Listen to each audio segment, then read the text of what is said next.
ચાલો મિત્રો, આજે આપણે આવી ગયા છે કોંઢ ગામની સીમમાં. કોંઢ ધાંગધ્રા તાલુકાનું કોંઢ ગામ. જોઈ લો આ દિવેલાની ખેતી. જોઈ લો આમાં હતી મગફળી. ચોમાસે મગફળી કાઢીને આ એરંડા વાયા છે. મગફળી નીકળી 25-30 મણ વીઘા, અને એ કાઢીને હવે એરંડા વાયા છે ને એરંડા 25-30 મણનો વીઘો આવી જશે. જોઈ લો એકદમ લીલા સેવા જેવા એરંડા છે. આ છે આપણા ખેડૂત રતુભાઈ. કેટલા વીઘાના છે એરંડા?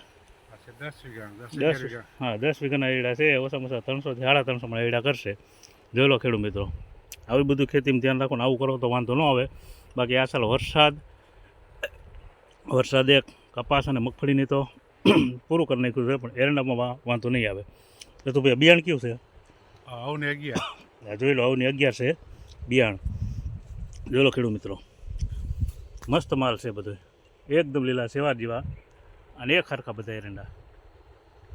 જો આ કોંઢ ગામની સીમ છે. રતુભાઈ રજપૂતા ખેડૂત છે. જોઈ લો માલ. આવની 11 બિયાણ છે. પહેલાં આમાં મગફળી હતી ચોમાસે, અત્યારે મગફળીની પાયરે નાખી દીધા છે એરંડા. મગફળી નીકળી જાય, એરંડા થઈ જશે. જો ખેડૂત મિત્રો, આવી રીતે ગમે કંઈ ડબલ કરો તો જ પોતાના થશે, ન કે ખેતી થઈ ગઈ ખર્ચાળ. અત્યારે ખેતીમાં કાંઈ વરેવું છે નહીં. જોઈ લો હા આપણા ખેડૂત છે એ વાડીના માલિક. ના એમનો આરસીસીનો ટાંકો, આ એમની ફરતી જમીન છે. જોઈ લો એકદમ લીલા સેવા જેવા એરંડા.